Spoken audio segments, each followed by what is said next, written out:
Okay, so I think we'll start again, maybe? Yeah. Here we go then. Okay, so the session will begin now. The topic today is methodologies. But before we get started, Ida, I'd like to know, do you teach English?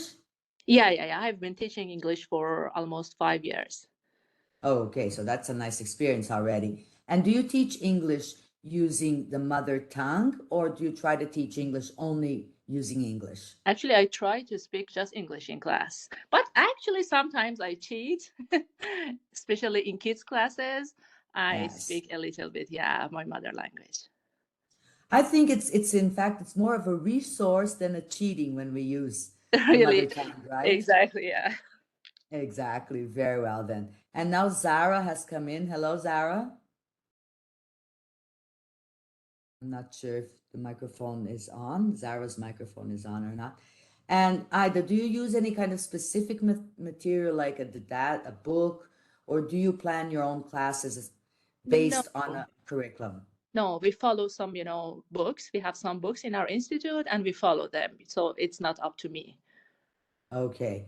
Now, you do you have some freedom to develop the tasks in a Mm, more Yeah, in a more yeah, personal style? yeah. I can do that.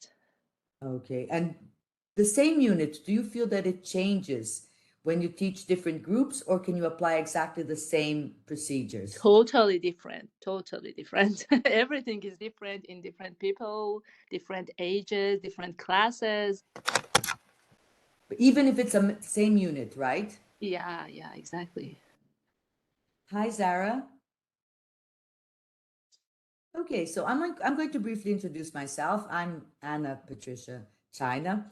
I'm originally from Canada, but right now I live in Brazil. I got a little bit tired of that awkward weather in Canada that is very harsh, Yeah. but I love Canada. But for now I'm here. I go back to Canada every year. I go to visit friends, family in particular. But I've always been an English teacher. It's been now this year, it's going to be 36 years that I teach English.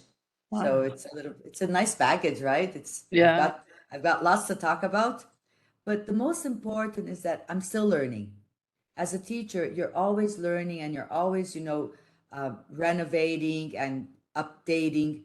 So that is a characteristic of being a teacher that I really appreciate. I learned English, French, Portuguese all together. So whenever I speak a language, there's some kind of like accent and influence from the other language. Yeah, when I speak English, there's French, Portuguese when I speak French. So I'm really not sure what's my mother tongue, which I find quite interesting. But as an English teacher, what I like the most is since I had the opportunity to teach English in Canada and in recent years in Brazil, I've learned how methodologies play an important role in teaching. So that's why I'd like to share it today, but I would love to. This is going to be more like a class where students also have a lot to share. And I would love to see and hear your opinions, comments, and experience throughout the class. Okay. So, Zara, hello, Zara, how are you? Hey there, sorry I'm late. I had a Don't problem with my worry. connection. Can you hear me? 100%. Now the connection is Oh, perfect. good. Awesome. Thank you. We're very glad to be in this meeting so we can share lots of good ideas together. I'm so excited. Me too. And do you teach Zara English? Yes, absolutely. Yeah, I'm teaching. I've been teaching for a lot of years, about 15 years. So I have a PhD from. Sorry, we're losing your voice. Yeah, your voice is lost. Okay, so I started my journey. I graduated in 1986, and at that time, it was interesting because all the teaching, universities and colleges, they were focused on teaching us how to be teachers, which is so different from nowadays. All of the program was based on teacher training. In As the years went by, the demand for a master and a PhD started to grow in order for you to teach in universities. So that's when I decided to start my journey. But I started my journey late. In 2000, I did my master. And then in 2014, I concluded my PhD, which I was way, uh, older than the majority of the students. But it was a very nice experience. Mhm. So here we go. Let's talk a little bit about methodology. Ida, what method do you use nowadays to teach language?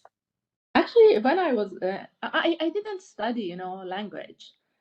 So it's a little bit new for me, a new field for me. But when I had my TTC classes back in Iran, we were learned to teach, CLT methods. So, especially in kids classes, like TPR, we had the action and talk, sing all the time, and also CLT, using a context, talking about that context, using our four skills together. But me myself, I learned my language in the first method, grammar translation, because I am 48, and when I was a child, we had this one, the grammar translation, and we all spoke, my first language in class. So everything Yeah, is in first different for language. me. You too, Zara? Yeah, I think Ida is from Iran, isn't it? Yeah. Hi, Zahra. Yeah, we had the same. Hi, Ida. We had the same experience. Yeah, we just learned English by grammar translation method. We didn't have any context for speaking at all. To be honest with you, even I just I just chose my major in translation. I'm sorry, training translator for my bachelor degree, but I still couldn't talk in that context either because there was not enough context, and the professors and teachers didn't want to talk to us in English because they were not fluent in English either. So they didn't make us be brave to talk, to have the courage to talk. We were always afraid of speaking. And then, to be honest with you, when I went to the US 10 years ago, I started talking in that context because I had to, I had to talk, and I didn't have any other choice. I had to talk to to survive in that context.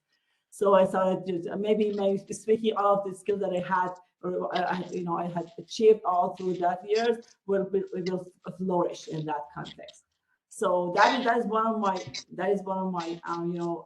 major challenge to help my students be enough courage to talk. Yeah. That's exactly what all of my students want me to just to help them to how to talk, because most of them believe that they know a lot of vocabularies, a lot of grammar, a lot of things, lots of knowledge in English, but they are not able to talk. They are not able to produce something. Yeah. So that's the problem. Okay. And you're talking majorly about adult students, teenager. What age, Zara? Oh, I have so just a second. I'm sorry. I have okay. So I'm sorry. Just a second. No worry. They for adults, mainly adults, because I know teenagers. So they may say that we have. Yeah. Ida, what age group do you teach? Adults, usually adults, they are about 20 something, but I have Okay. some kids classes and they are in elementary school. And what do you feel is the difference when you teach kids compared to adults? Oh, totally different. In kids class, yeah, the class should be fun. Otherwise, they don't listen because they are forced to be in the class by their mothers usually. But in adult classes, it's different because they want to learn, as Zahra said, they want to speak. They don't care about grammar, they don't care about anything. They just want to speak. So everything is different. In my kids class, we just have songs and plays and role play, everything. So everything is different, I guess. Not everything, but many things are A different. lot. Exactly. In particular, the learner, I feel that children, they are not ashamed either, right? They Yeah, throw they're not themselves. embarrassed. Yeah. The Yeah. problem is that the adults are not willing to just go out of their comfort zone. That's the problem. But the That's kids are true. really easy to just go out of their comfort zone because they're not embarrassed to have any mistake or error while they're talking in English. So that's a kind of good thing if the adults can take into consideration that not having embarrassed. So Definitely. you know what? I asked when I was at the university. I took a technology class, and then I made lots of funny movies, like animation or something like that. And I was always always proud of myself to make that masterpiece. That was masterpiece for me. So when my students are not willing to talk and they are embarrassed to just talk to say something, I always make that example for them. And I always ask them to be proud of themselves and to be proud of where they are. Excellent. And you know what? The motivation is really important for them, and just giving them self-confidence. So self-confidence, As you can, motivation, or yeah, yeah, so as you can see, teaching language, it's not only the knowledge of language, there's a lot behind teaching English, Yeah, in particular as a yeah. foreign language. yeah, Now, would it surprise if I told you that the grammar translation method was a worldwide method for several decades in several countries, Yeah. right? yeah, yeah. So that's what we Yeah, I have. know. Now, go on, please. Now, when we talk about methodology, why do we study as teachers methodologies if nowadays the most common is the communicative one? Because you'll probably agree with me that in a classroom, we don't only apply one single method. It's kind of like a blend of methods. So when we Yeah. know what each method is, compromises, you'll be able to extract from each one for a certain situation, what is the best option. So of course, we can't consider, if we're very honest to ourselves, we are in the present moment. We all wish to know a little bit about the future. We would like to predict future, but we can't forget that the present is the result of a past. Therefore, in order for us to move forward, we need to know methods that come from the past as well. So, what are the influences on foreign language teaching? So there are views, personal views, psychology, purposes of language learning, and all of this will influence the methodologies that are developed throughout the history. Consequently, the different language skills have been emphasized depending on the purpose. Nowadays, for instance, with technology and all the virtual resources available, suddenly oral communication has become even stronger than it used to be, because businesses and even academic studies, most of the tasks were done through writing. Now, no, there are other resources, so it has boosted the demand on oral communication. And it's interesting to see that each method seemed to break from the old while still taking on some aspects with it. The big break happened with the notional functional syllabus. That was a big break in terms of methodologies. Until then, there would be a break, but still carry on some elements. Now, what is the importance of language methodology? Once again, by understanding various methods and techniques, teachers, they have the skill to navigate the market. So according, you'll be able to use any teaching material and adapt to any classroom. You will make choices that are based on knowledge. And of course, you will boost the students' enjoyment of learning a foreign language. Aside from that, teachers, we have then the tools needed to adjust to each group the needed methods and techniques and strategies to best develop that group. So when we follow a method or methods blended, that can also help you develop your testing methods, your testing assignments, and also when you try one method and that method hasn't really brought on any hasn't brought the results that you expect, you can shift to another method to teach the same content. Suddenly, by shifting from one method to another, it's already the twist that is needed in order for the students to learn the content. So now, methodology is basically a system of practices and procedures. We also call it approach. So in terms of methodology, Ida said that it's basically TPR, right? And the CLT, the communicative language, right? Yeah, yeah. Okay, so it's the communicative language teaching. What about you, Zara? What do you mostly use?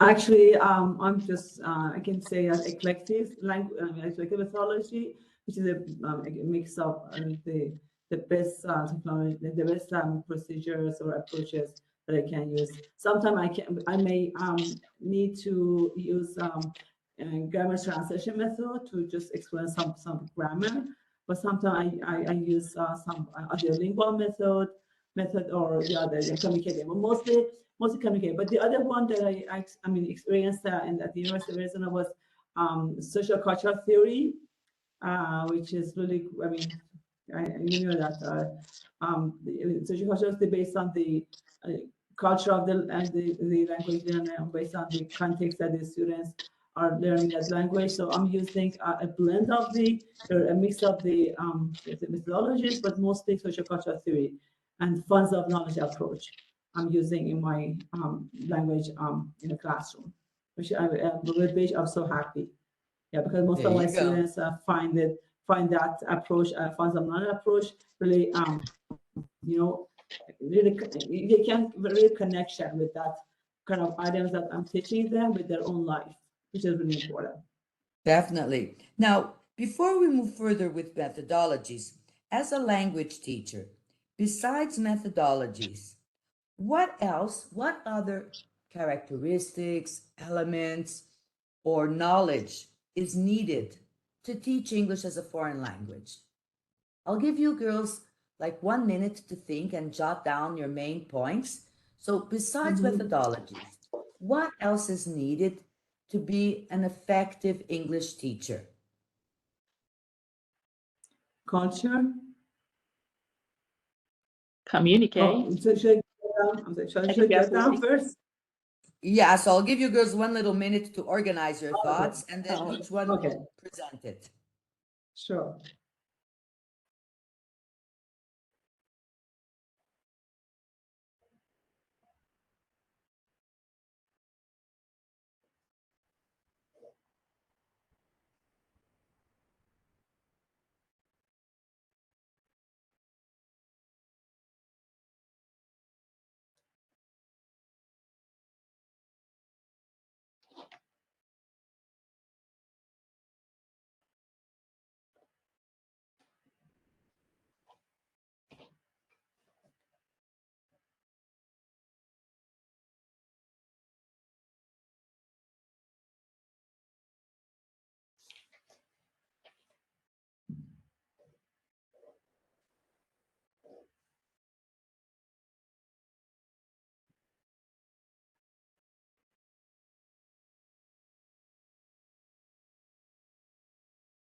Okay, so what have you come up with?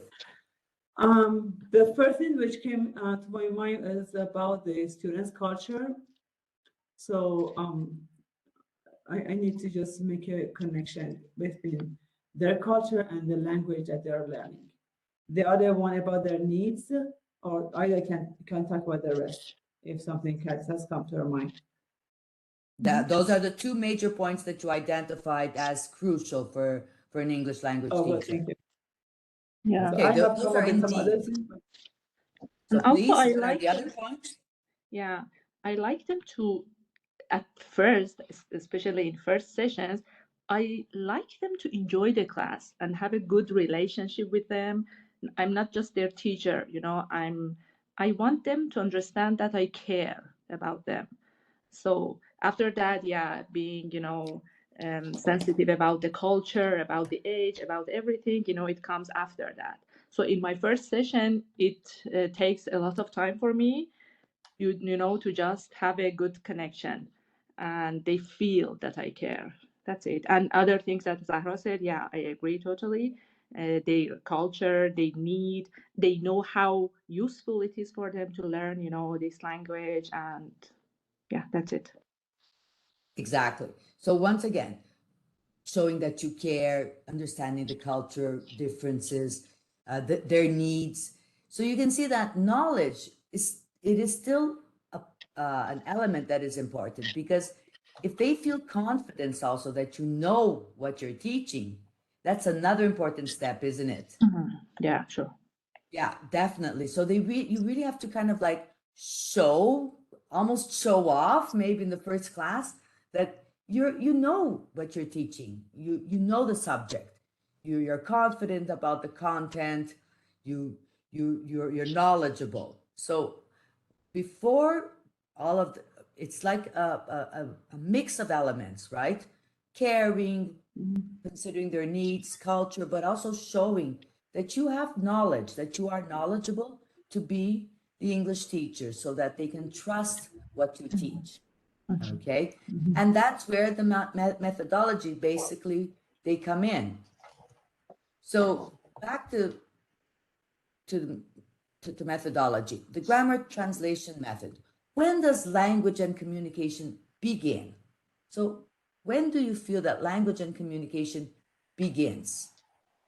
I think it doesn't begin at all because in grammar translation method, the students just have to memorize some grammar, some vocabulary, translation from one language to another language, do some activities, some exercise, fill in the blank. But there's no relationship or connection and communication between teacher and learners, or between learners either.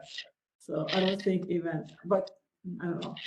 Maybe Okay. writing something might be one of the elements of the communication, but not There you necessarily go. between the teacher and students. That's what There I you go. personally understand it. And that's about it. So the language and communication in this method in particular, it was not oral. It was basically in reading and writing, right? But still, do you consider that communication, Ida? Yeah, Reading it's and kind of writing? communication, but in a Mhm. poor way, you know. Okay, in a poor way, Yeah. because we don't have also the oral. But let's suppose you have to write an email, a business email. Yeah, I What's told you the in writing session, yeah, we can. There you go. So Reading writing book. is a form of communication indeed, right? Yeah. Maybe when the word communication comes to our mind, we think of, okay, oral, speaking. But communication can also be established in writing. Reading. Okay? Yeah. So Yeah. we have to remember that. The grammar translation method, it's not of all evils. You know, I think that there are some advantages when we think of the grammar translation method. You really save time in class, I feel, because sometimes you try to say synonyms, you try to mimic, and that's all time that is being consumed, and the student's frustration because he just doesn't grasp. And sometimes with one or two words from the mother tongue, you're done and you move on. Did this ever happen to you, Ida? Yeah, actually, because I'm not young. Sometimes in my classes, I know that I shouldn't do it, but sometimes I do it and I enjoy it. For example, I'm so sorry to say that, but sometimes I'm teaching, for example, present perfect, and they don't Mm-hmm. get it, In just 20 seconds, I translate it to my language and they say, "Oh my God, we understand that." So sometimes I do it, and sometimes I think it's not okay, but anyway, I use it sometimes. Very well. What about you, Zaro? How do you feel about it? I'm sorry, I didn't get your point. I'm sorry, I just was daydreaming. Don't worry. What was It's the about question? using the mother tongue in the English classroom. Oh, yeah. I'm using my mother tongue language if they are not able to understand. First of all, I start talking in English with just a slow, a slow pace. But if they don't understand me, what I'm trying to explain to them, I first use pictures, examples. I mean, for example, some written form of the, for example, the grammar or anything. But if you don't understand, I use mother tongue. Yeah, definitely, because I just ask. I need them to understand and not to get just overwhelmed with whatever I'm just trying to tell them. So I use Exactly. mother tongue, and one of the things that I learned while I was teaching was that the use of first language is one of the scaffolding strategies that we can use in that class to help the students understand their point. Definitely, and that's it. Okay, so what were the main characteristics of the grammar translation method? Okay, so classes were taught in the mother tongue with little oral activity, long explanations for grammar, and then there were word lists. Now, let's think a little bit of word lists. I still use in some, classes, and depending what I'm going to work with, I still use word list. Don't you? Yeah. Yeah. We can use, but it doesn't work because, yeah, I know what, the list of the words that they don't know. So That's it. So like jargons, right? So if you're going to teach a class where they're going to be talking about crime, let's suppose. So there are some jargons that you list them to help them recognize the words and learn the words.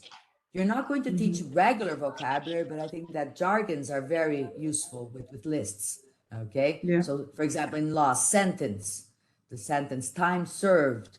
So these are idiomatic expressions. So as we can see, word lists are still helpful depending the unit that you're going to teach or the content. Grammar rules for putting words together. In what context do we still use this? Can you think of an example of an activity that we do in the classroom where we provide rules of how to put words together? So should I say? So for example, when you're going to teach countable and uncountable, you're going to teach them some, any, right? A lot. So you can see that this is a grammar explanation that we use when teaching them how to put words together. We're going to teach them that some you use with a plural form. You're not going to use some person. So once again, until today, we apply this, maybe not so much based on grammar, but we put examples on the board. We say some people, a person, right? So we put comparatives on the board, expecting them to try to understand the differences. Classical texts. Do we still read classical texts in foreign language teaching? Yeah, I think we do. Yeah. Okay, Yeah. can you give me an example? In higher classes, I guess, but maybe the simplified, versions. Yeah, we study, for example, Jane Eyre, but in a simple way. Oh, Simplified version. I That's don't, true. I don't use classical text at all.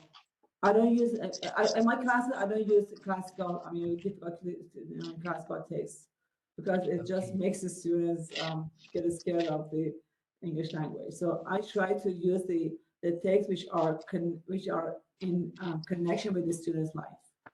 So even a kind of a scientific text, which has been, as I just said, has been simplified, might work better than classical, difficult text. That's But it. yes, as you said, in grammar translation method, they used to use this kind of text in their classroom. Yeah, and the students had to just translate those texts into their mother language. That's it. So the simplified versions, they are indeed a very good option. Little attention was paid to content of the text. They were just treated like grammar sentences and for translation. Because the interesting thing of using the classical text is trying to associate the language culture.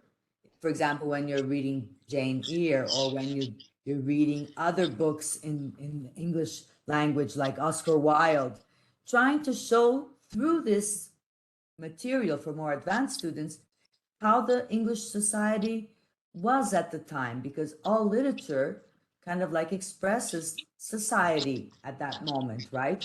That is one of the characteristics of literature. So you can briefly make connections. But of course, this has to be only for advanced students. And of course, little was focused on pronunciation. There were no pronunciation classes. Now, why is it so popular? Why it was, and in still some places, it still is popular. The first thing is that it doesn't really require any specialized skills from the teachers. So, I mean, a person who has studied language and knows a lot of vocabulary can be a grammar translation teacher. Yeah. I read somewhere that, the classes, they don't need to be, big. Even in small classes, you can do it. So That's it's it. easy. Or in big classes, I think it's even easier for you to develop it because For you teachers, it's assign a easier. task Yeah. and the students, they will work individually or maybe even in pairs, translating the text and so on. Also, to elaborate and to apply evaluation, it's very easy, right? Yeah, The exactly. questions are objective, or it's right or it's wrong. There isn't really like any difficulty in elaborating a test. Now, sometimes it can be helpful for the student who needs to improve his reading skills. To some extent, a little bit of translation, like we just mentioned, can be helpful so that he doesn't get stuck in interpreting the information. So after the grammar translation was, it was used for over 6 decades. And then as society transformed, the need of English and foreign languages also transformed. And that's when the direct method came into place. It was around the 1900s, so it's not that old if you consider, right, in terms of language teaching. Uh, if you think of math and other subjects that are like centuries old, the method, the direct method, is quite young. And it was an alternative. It completely broke with the grammar translation method because in this method, there was the mother tongue would never be used in the classroom. So the children in particular, they were encouraged to speak English as they had learned to speak their mother tongue. So Charles Berlitz, he was responsible for the Berlitz method, and he named it the Berlitz method. And it was an imitation of the natural process by which a child learns their own mother tongue. So children would learn English. Do you think this works, Ida? Yeah, trying to speak in second language, it helps. Sometimes it's hard, I mean, always it's hard. But if they try, they can be fluent, in speaking. So I think it was a big, improvement for teaching English and learning English. But definitely it was hard for students and for teachers. Exactly. My boys, I have two boys, and when they were born, one was born in Canada, but the second one was born here in Brazil. And with both of them, I spoke English at home. And my husband would speak Portuguese. So they grew up kind of like bilingual. Do you think that this can cause more harm than good? Um, For your I boys? I have heard that it's Sorry. better. It helps them, raising bilingual, it helps them to learn everything easier. Okay. What Because about you, it's Zara? not learning, it's acquisition. It's a kind of they're acquiring language, they're not learning a language. That's the problem. If they are being raised in a house in which there are two languages are spoken, they can acquire two languages at the same time. As you said, they are going to be raised bilingually. But in a language classroom, I don't agree with direct method because it just even if actually the older one, but for the kids, we can just I mean create that context for them in which they are acquiring language. That is exactly what I can work in my children classroom, but not for adults. I don't think this method works with adults, but for children, yeah, because they are acquiring language, not learning language. That's the best one that they can language another language. However, in the outside, for example, in Iran, they don't have that context to just use their English language. So that's foreign language might be a little bit problematic.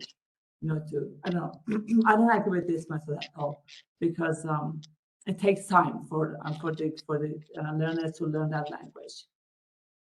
It does indeed. Like you said, if the child is raised But I have Yeah. some really funny, episodes and situations with my kids.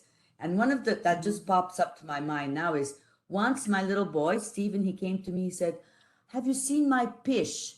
And it was I was sure it wasn't an English word, pish. Pish is not English. That I was sure. Portuguese, Yeah. I couldn't guarantee. So I asked my husband, "Is pish a Portuguese language, a word, He said no.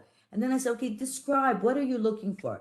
Then he said that it was the little orange from the movie, He was saying he wanted to say fish, but in Portuguese the word Fish. is peixe, Fish. so it's P, and in English it's Yeah. fish.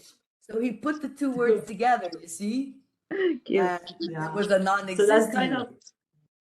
yeah, the kind of code switching that they do.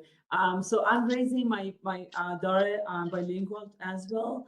So she does the same experience, that she makes a mistake with just using one language in one word in English or the other one in Persian. So that makes a very funny experience for me as well. Yeah. Yeah. But here in the direct method, they wanted to do this in the classroom. So it was like a limited time that the child was exposed.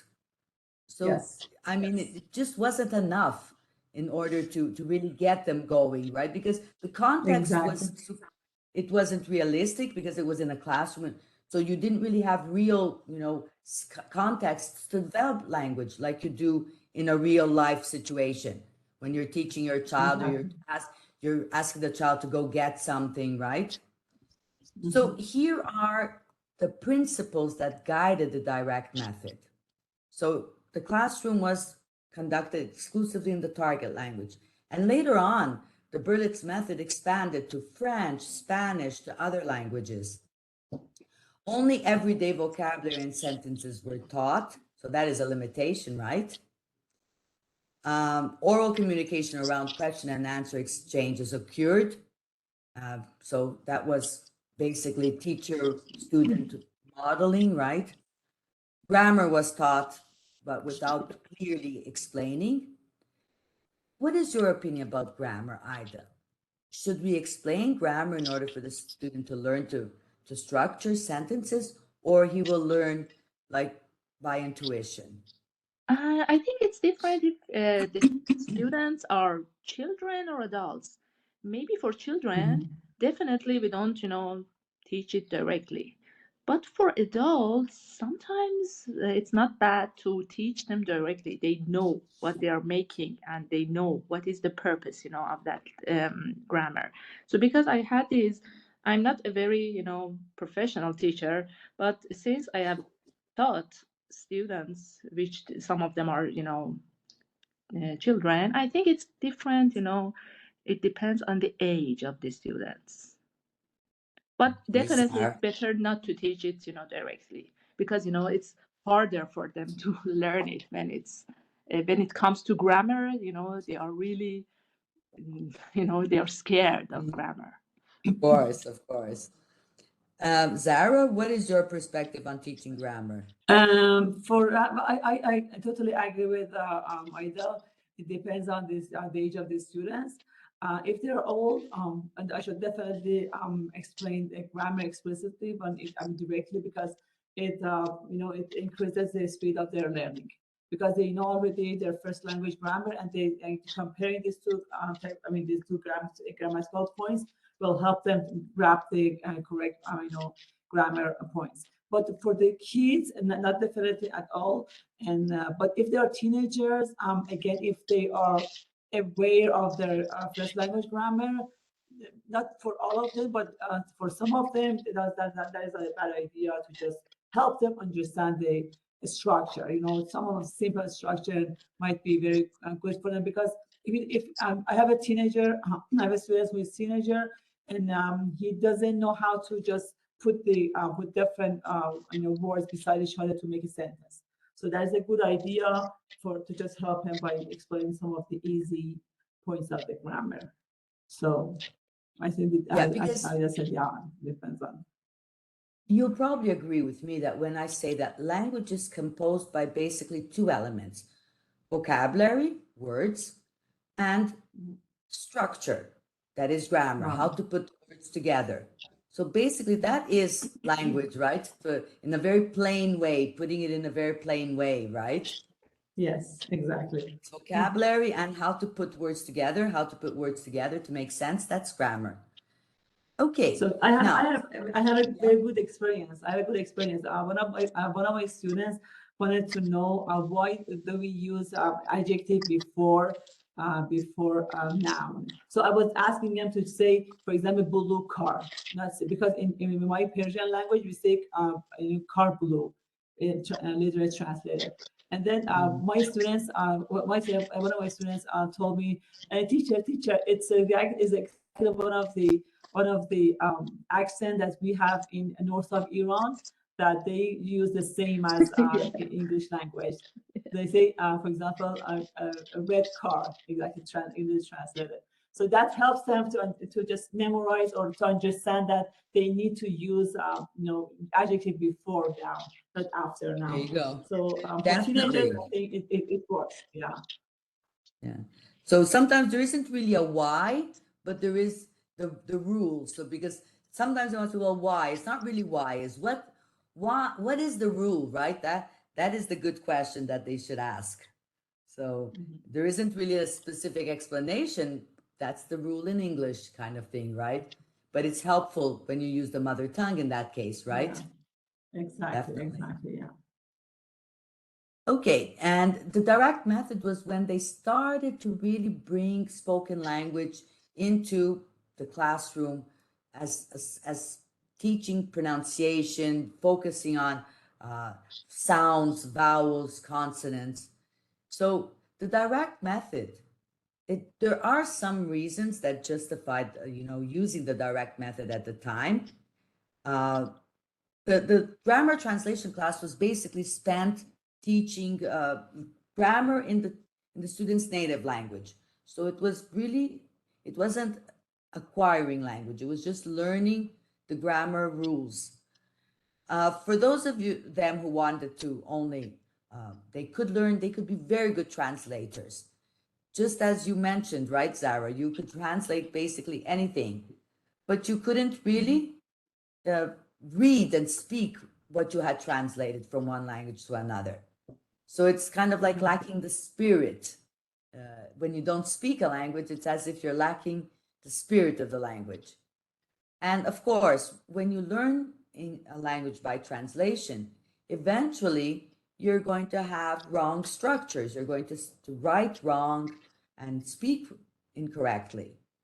So not it's there isn't always a perfect equivalent when you translate in some cases too. So you can lose meaning. You're not knowledgeable about and conscious of that. Some of the advantages of the direct method is that if you had a classroom, for example, in Canada, I used to teach English as a foreign language, and the students came from different backgrounds. So in the same classroom, there were Vietnamese, Taiwan, Chinese, Lebanese, everything there. So indeed, the direct method would be the only way to teach English because I didn't know all of those languages, right? So the focus on pronunciation was important. And also, every time that you would develop an activity, it would direct and lead to producing language. So they would model a sample and then they would produce, even if it were mimicking, but there would be some kind of production in oral language. So that was one of the great advantages. The disadvantage, here we go. There isn't enough time in schools to develop the full immersion program. I mean, most schools, when you teach English as a foreign language, it's like once or twice a week. So then you just don't have the time available. It doesn't fit. The first language learning principles are not the same as a second language for adults in particular. And for older students, focus on pronunciation can cause some discomfort because it's hard to correct adults and some of them feel bad.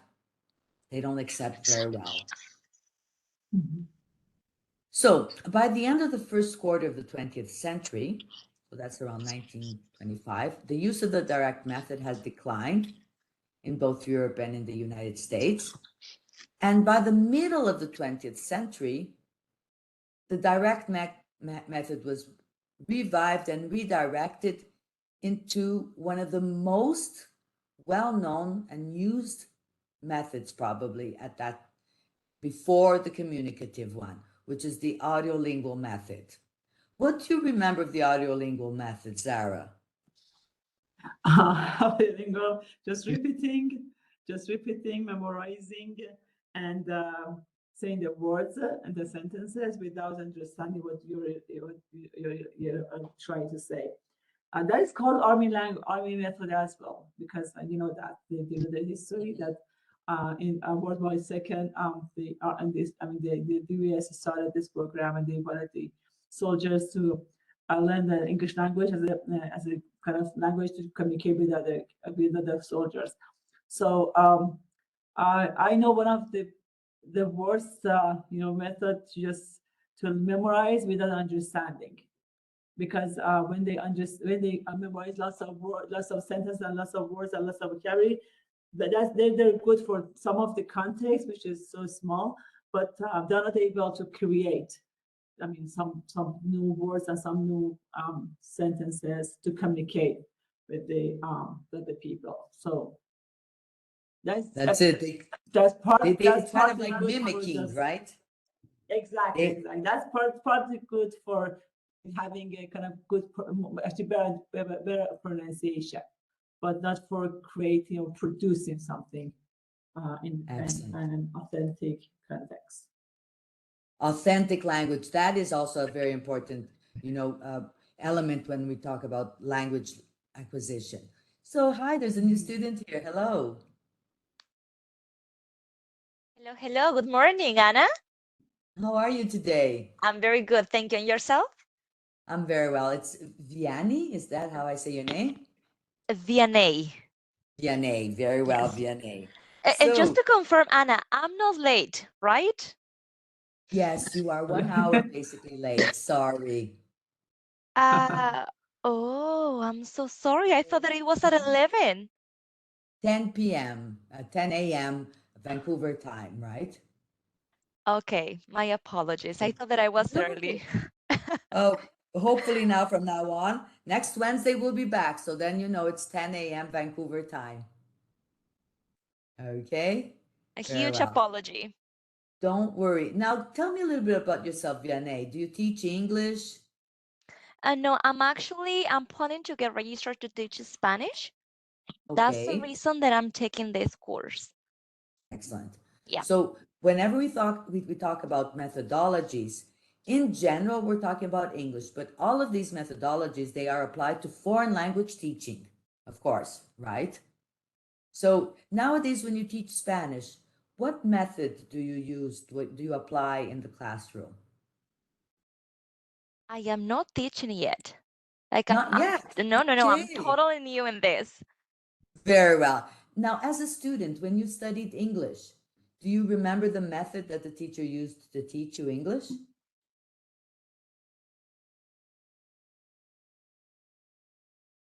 That's a good question, isn't it, when we're a student?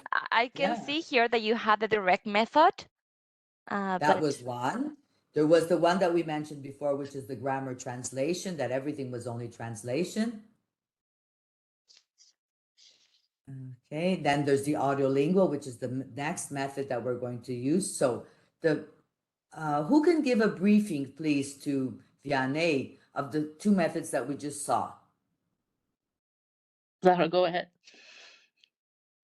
So grammar translation method is a method that teachers, for example, just come to class. They talk in first language, the mother tongue of the students. The students are taught just some vocabulary, lots of grammar, and they need to just memorize those vocabularies and some of the some grammar rules. And they need to translate from one language to other language. They are just most focus is on just given to the written form of the language, so they are not provided any context to talk and to use a language in audio, oral format, where they know some English language in a written form. So vocabulary is important in that language, in that method. Grammar is important. Translation is important. So no communication in orally is important for the teachers, I think. And then for the other one, which was a direct method, the other one, the direct method that we use. So a direct method, actually teachers are trying to put the students in exposure of the language, because the teachers are speaking for example, in the second language or final language they are teaching.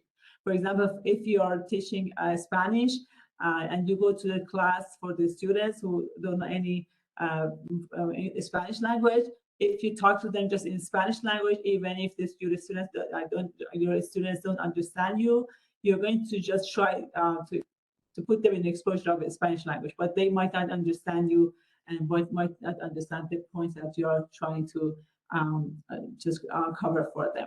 And then the other one for the direct language, direct method was just so, okay, so pronunciation is important in this. You know what, let me explain to you something. There are two methods for learning a language. One of them is learning consciously, but the other one is acquiring this language, like a baby who is being raised in for example, in bilingual context. For example, if your baby is born in Japan, so she here is learning that language as a mother, like a first language. So they are acquired language. So in the direct method, they are trying to help the students acquire language, although there's not enough context for the students to learn that language, because they go to the classroom, they sit in the chair, the teacher comes, the teachers talk to them in for example, the second language or the foreign language, which is English or Chinese or Spanish or whatever. And then so the students might get confused because there's less time for them to understand what the teacher is trying, but the teachers, I don't know, the teachers don't care if they understand or not. They think that because I remember that I used to be in a class where teachers were trying to just talk to us in English. I didn't understand anything because I just knew some English, but they didn't understand my teacher. So I missed lots of points in that classroom, and teacher didn't explain to us those points on grammar and vocabulary in my first language. So I came out of the class with nothing. I didn't understand. So these are two differences between grammar translation method, which was mainly based on the written form of the language, just writing, just reading, vocabulary, filling the blanks, and translation. And the students were not able to talk, to communicate orally, which is really important for the students. This is what I understood. I hope that I could transfer what you Beautiful. said. Beautiful. So there is some confusion sometimes between the direct method and the communicative approach. We will see that there are differences, but the idea of the direct method is present in the communicative approach. And then, of course, the audiolingual method, which it was a very popular method for several decades, a strong method, because it really, tried to help students produce language. The thing is that at this time, they wanted the students to mimic the native speaker. So only native speakers could teach language, and they had to be like a role model. In many schools, they would have labs where the students would sit in a booth with their earphones on. They would listen and repeat exhaustively until they could reach the pronunciation of a native speaker. Nowadays, that's not true anymore, because English is not only restricted to native speaking countries. English is a worldwide language. It's a lingua franca. So the probability of you meeting a non-native speaker is much bigger than you meeting a native speaker, in fact, because there are more non-native people speaking English than native. It's like 4 to 1 in terms of numbers. Diane Larson Freeman, she's a very serious and very respected, English teacher, educator, instructor, and author. In your module in Canvas, there's a very nice video. I don't know if you have had the opportunity yet, but I highly encourage you to watch this video. It's available in Canvas. So let me just show you where in Canvas you will find this.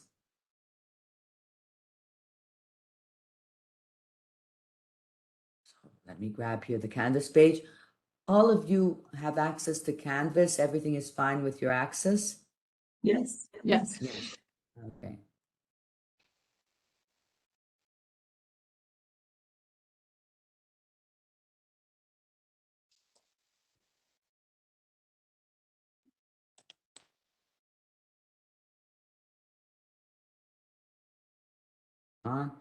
Doesn't seem to want to share this. Let me try again. Here, I got it. Okay. So in Canvas, you will click in modules. Okay. In modules, you have the get started, and then module 1, methodologies and sentence transformation. Then you have the methodology, grammar and translation method. It's a very nice summary. Then you have this one, the audiolingual. So in this, there is, sorry, no. This is another video that also is very good, but I want the Diane Larson.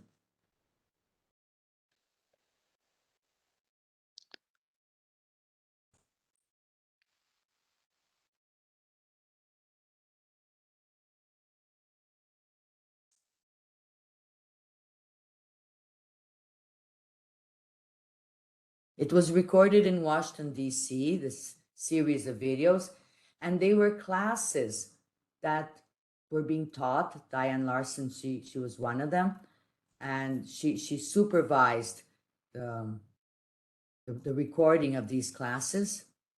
Is that video? Hold on, it's here. I just checked it up a few minutes here. It has to be this one. Oh, this is it here. It's because this is already in the middle of the class. So you will see that it's a classroom that was put up in a studio with real students and real content. Okay, so, and there are comments from Diane Larson. So it's really worthwhile. They discussed 6 methods in this series. So don't miss the opportunity of watching this video. It's really helpful. You will also find in your Canvas, when you come here to home, there is a teacher's, here we go, teacher's manual. The teacher manual is really important when it comes to preparing for your tests, for your exams. So in the teacher manual, I'm just trying to find it here. The teacher manual, I think it's here, here. Teacher code statement, TESOL resources, right here. In TESOL resources, you have the teacher's manual and TESOL guide, teaching English to children. So all of these manuals, they're very valuable, and you should download and save them, even for future use, okay? So don't forget about that. Sure. Okay, so going back to our audiolingual method. Just grab it back. So the lessons, they are taped and it's all there for you guys to watch. Now, the audiolingual method, it was definitely a breakthrough in terms of language methodologies. For the first time, materials, they were designed and tested before going to the classroom. So that's when they started with those series of, books that became Interchange, for example, the series of Interchange. It started back then to be considered, and then it grew until today, and it has been through several, remaking of Interchange. It does focus on mimicking as well. That is the major point of it. So they would mimic, importance of pronunciation. And unfortunately, since it was a mimicking, so the book is on the table, the students would repeat until it came out automatically, even though they were not very sure of what the sentence meant sometimes. So they have to produce error-free pronunciation. So before even understanding, their pronunciation has to be without accent, native, as much native as possible. So when this method, it came a time when, of course, they observed that it wasn't enough. It was still lacking the understanding, interpreting language. So they could speak language sometimes, specific structures and sentences that were pre-made, but not always could they communicate ideas. Mother tongue was already accepted here, limited, but they already knew the relevance, the scaffolding of the mother tongue in the classroom. Nowadays, the drilling, I use a lot of drilling with my students, in particular when I want to teach them specific sounds that are different compared to their mother tongue, or specific sounds to English, like there is the combination of RL. Let me just see where I can get this. Here. So the RL, as in world, girl, curl, the RL is a very specific letter combination of English. So in order, the drilling will allow them what we call muscle memory. So they repeat. This is an audiolingual method, but strategy. Yet I still use it nowadays in the communicative approach because it's useful, it's helpful. So that's what, at the beginning of the class, we mentioned how important it is to know the strategy and techniques to present the content in a way that you know that your student will learn it. So drilling, even though it comes from the audiolingual method, it's still, I find it very useful depending on the content that you're going to teach. So moving on now. The next method was the notional functional syllabus. So the notional functional, this was a big break, okay? So until then, we had the grammar translation, the direct method, which was completely contrary to the grammar translation. Then came the audiolingual that tried to supplement in the direct method the lack of the mother tongue and making language more within a context. But then the context, they were so limited. The book is on the table. Her name is Maria. So it was, but already a context was being introduced. Then came a very important, method that was the notional functional syllabus. And this was an important moment of transition because finally the linguistic involved in language teaching was relevant. This was like in the 1970s where linguistics was already becoming a subject. Until then, linguistics wasn't even a subject. By the 60s, late 60s and 70s, and more recently in the early 1990s, applied linguistics came into action as well, which is applied linguistics is teaching a foreign language. Linguistics is the structure of language, but applied linguistics is teaching language. But in the 70s, we had linguistics. So there are the notions. So in the notional functional syllabus, the notions, they are divided into two types, the general notions and the specific notions. This is when they started to understand that language had more specific contexts. They were divided into contexts.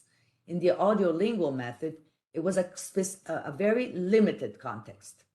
In the notional functional, it started to expand by topics. So let's suppose weather, feelings, you had other shopping, there you go. So you had topics and not only a very specific context, like the book is on the table. So this is how it started to expand. Of course, they would think about also concepts of location, length of time, frequency. So it was the intention of teaching language based on notion, based on topics. The specific notions, then these were more limited. Context, situations. So then would be within communication, we're going to talk then about personal identification. So it's not only introducing yourself, it's talking about your personal information, such as name, address. Other would be like health under travel. So then under travel, you would be book a flight. Then you would have dispatching luggage. So you would have then subunits in a bigger unit. This is when it started with this moment. This was a very, very fertile moment in terms of research for language, and they realized this. The functional part is related to functions. When do we use specific language? For what situation? So when do we use an imperative? When we want to give an order. When do we use a conditional? When there is a condition and a result. So finally, there was a distinction between, oh, Zara, thank you so much for being here. It was delightful. I'll see you next Thank you week, so hopefully. much. I will, sorry, can I ask you where I can find the video of your presentation? You will, of this lesson? This one. Yes. Yeah, you will receive lesson. a link with the video, Okay. with the link of the Okay. video. Okay? Sorry. Okay, sorry about that. Thank you. Thank you so much for Bye bye. Bye bye. Thank you. Bye bye. See you. Bye bye. See you. So we're going to look now at the notional functional syllabus, understanding that language was notions, topics and contexts, and function of when to use. When would we use present continuous? So we're going to teach present continuous, but with a function, explaining that you are expressing an action happening at the moment. So this is when it all started. This is where the ground started, the first seed for the communicative language approach. It was in the notional functional syllabus. So they also, considering this, there were also then social situations. So English was not only seen as a language for education or for business, but also as communication in other contexts, such as having dinner with a friend who doesn't, person who doesn't speak the mother tongue. So invitations, apologies, compliments, congratulations, requests, commands, all of that would be taught in the syllabus of the notional functional syllabus. A typical unit would include a presentation of the dialogue. Nowadays, we call it kind of like a warm-up, a conversation practice with a classmate. So they would listen to a recording, then they would look at the dialogue in the material, then they would do a role play with a classmate.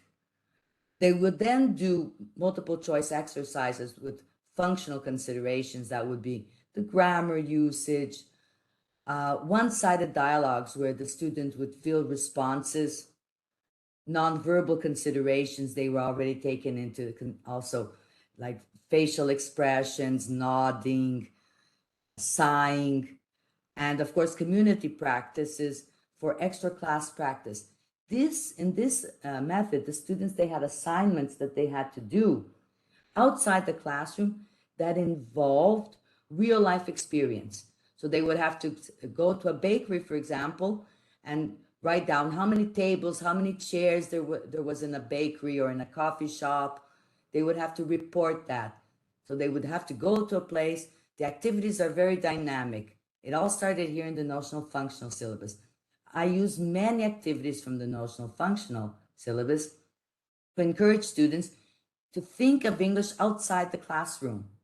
If they have to go to a coffee shop and describe the coffee shop, they're going to sit there and they're going to look at all the furniture, all the details, and they're going to have to write in English. So they're definitely using real language outside the classroom. Have you ever done any of these tasks, Ida or Yeah, Vianney? yeah, I remember in school, we used to take our students. Actually, it was a bakery near our school, and they used to watch it and talk about it. And Anna, I have a question. So this NFS is very similar to CLT, yes? Because nowadays we do the same thing. That's it. With some slight differences, you will see uh, the conversation practices, the grammar in particular is slightly different also, because here in the functional syllabus, the grammar was taught in the communicative approach. We would like the student to learn a little bit more by usage, right? So Yeah. there's that slight difference of grammar, but yes, so it is very similar. That's what I mentioned. That was the first seed to the communicative Yeah. language approach. Yeah. Okay. Vianney, do you remember any tasks that you had to do like that you would have to, outside the classroom, go somewhere or talk about a movie that you watched? Uh, no, it was pretty much everything inside, just activities inside the college or the class, never outside. Do you think that this kind of activity is attractive to the students? Would they enjoy it? Of course, they socialize. We are social animals. We learn from seeing and just being around Exactly. others. So yes, 100%. Yeah. Ida, did your students enjoy this task? Yeah, they loved it. Every day they said, "Teacher, when do we go out? When do we go to the bakery?" And I said, just once in a term. We didn't have a lot of time, to spend on this one, No. but sometimes, yeah, we did it, and they really loved that. I didn't try it for my adult classes actually, but for kids, yeah. But even you will see that even the adults they they will enjoy it Yeah, I because think so. adults, yes, because the adults they're so worried about everyday adult life that when they have a break, that can also be good for them. Yes. So, in a historical perspective of this methodology, it's important to realize and recognize that the notional functional syllabus did not necessarily develop communicative competence. So, that's the difference. So, they Mhm. would learn communicative skills, but it didn't go a step further. So, they weren't really encouraged, to um, develop the communicative skills that they would learn. We would teach them, but there wasn't enough opportunity for them they would get input but not output. Mhm. Okay. Yeah. So we would go to the bakery, we would show them. So they would describe the chairs and so on, but they wouldn't have to describe, for example, where the chair was from, let's suppose, where you can buy a chair, where do how much you can pay for a chair. So it wouldn't go beyond the input. That's the slight difference too. Yeah, exactly. It linked old methodologies to a new era of language teaching.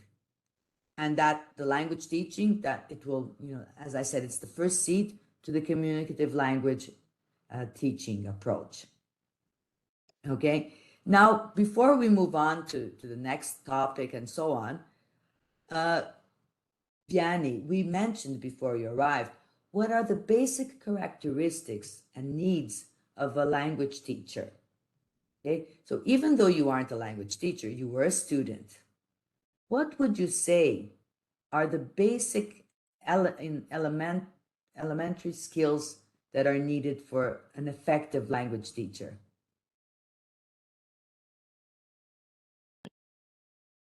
Well, vocabulary is very important. I don't know if that counts. Speaking, correct pronunciation, listening. Am I close or is totally different? So let's see. You're talking about knowledge. So the knowledge that a teacher has to have, definitely, that is fundamental. Because when you teach, the student will trust you and you will feel that you have a good role model to learn from. Right, Ida? Yeah, exactly. Yeah. But then, Ida, since she has a little bit experience teaching already, now she has like 5 years teaching English.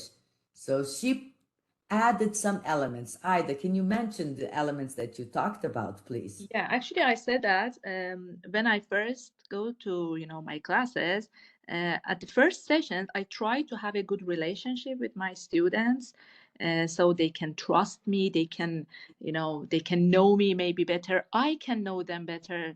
And also, we talked about that cultures, different cultures. It's good that we know about that culture. It's really important to know a little bit about psychology. It maybe it is related to their culture, to their age, to their education. I think it is important, and I show the students how useful it is to learn the new language, and I really like that they enjoy the class, they enjoy learning the new language. And yeah, that's it. And their needs, yeah, their needs is also very important. I have to know what they need, so that's it, I guess. Yeah. Now, you as a language student, Vianney, did you ever realize the difference between a teacher who you felt cared and a teacher who wasn't really, you know, that caring about your learning? Did you ever have this experience? Yes. And Okay, and I what can can you guarantee comment? that always we learn better when we feel in a secure environment, when we feel confident of saying, I don't understand, or what do you mean by that? It's just a total different experience. Okay, and how does the teacher show this?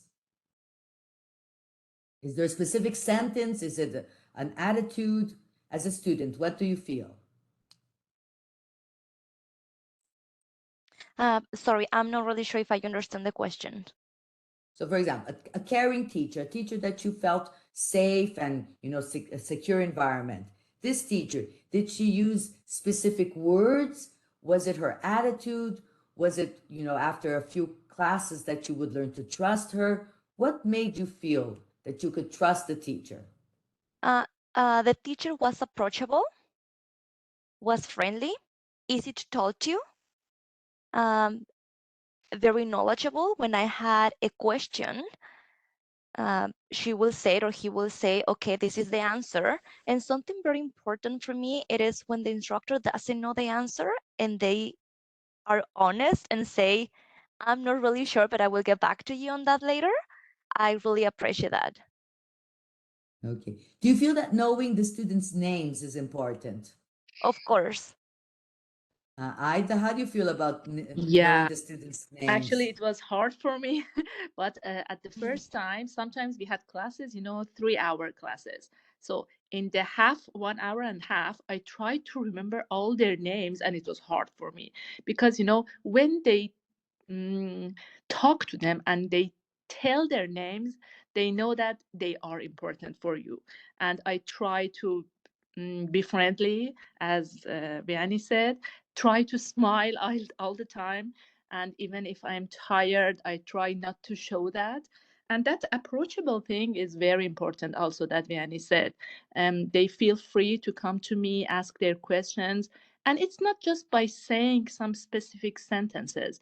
I think our body language or attitude is more important than our words. So I try. I don't know if I'm okay, but I try to be friendly and approachable. I'm sure you are because it was one of your first concerns is about being caring to the students. So I Yeah. mean, yeah, I'm sure that you are. So as we see, knowledge, language knowledge is definitely an important element, but it's useless to be an expert in language and not really have the other elements to teach language. And most of all is to the wish to share your knowledge, right? It's like whatever, and be open to learn also because we learn a lot as teachers. We're always learning. We're learning about people. We're learning about different cultures. So I feel it's a blessing to be a teacher. In fact, in my opinion, I Yeah. wouldn't do anything else but be a teacher. Yeah. So yeah, you too, Ida. Yeah, actually, I'm a dentist, but I have been Oh, a teacher for some few years. So I definitely love being a teacher. I cannot change it with any other. I think it's not a job, but I really love it. Yeah, I think that being a dentist and a teacher, there are many similarities, right? I Building know. yeah, your patient's self-esteem, self-confidence. There's a lot related between both of them, isn't there? Actually, I haven't ever thought about that, but as you mention it now, I try to find some similarities. I don't know. Yeah, maybe. Maybe You that's know, it. being friendly and trustable. You know, I think both of them. You know, they are similar in. Yeah, maybe. Actually, I've never thought about that before. Yeah. So it's not maybe by chance that from dentist you went to being a teacher, right? Yeah, maybe.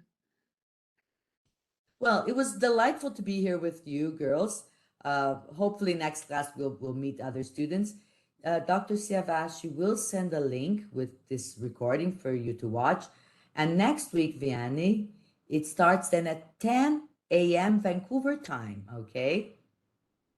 Thank you, Anna. I'm actually just right now looking in my email and I have 11. So I will just 11. double check with Simon. Yes, I'm not really sure if because honestly, I don't know, but it says for me and my Uh-huh. agenda, I have it at 11. And Are it you in says 1 Vancouver hour right 30. now? I am in Vancouver. But when I sign up, I believe I was doing that from Mexico. So I don't know if Okay. that's the difference or not, but I It have can 11. be, I have 11 yeah. a.m. Yeah, And so just to confirm, next week it will be at 10 a.m., okay? uh, last question for you, Anna. Are No we going problem. to be, thank you. Are we going to be meeting every Wednesday from 10 Yeah, to 11:30? that's it, every Wednesday. Thank you. Okay. Thank you. There's also on Mondays with Daniel, and on Saturdays there's also a session. So there are So three it's sessions a week, okay, so but the it's time is different. Let me tell you the time of the other ones. I think Anna, all of them are at the same time. Is it? Let me check on my agenda here. Yes, you're right. All of them. Monday, Wednesday, and Saturday, all at the same time. okay. Just because I have a full-time job and I'm working from 8 to 5, and right now I could make it, but the other 2 days I won't be able to. Okay. So, You will I watch the recorded then. You will receive the recorded classes. okay, I'll try Okay? to join. I will try to join. Yes, please Okay. do. Okay, take care now, guys. Have a wonderful Thank week you. and Thank see you, you you too. It was Wednesday. great. Goodbye. Thank you, Anna. Take care. Bye. Take care. Ciao. Bye. Bye. Bye, Anna. Bye, Manny. See you Bye, later. Ida. See Bye. you. Bye. Bye.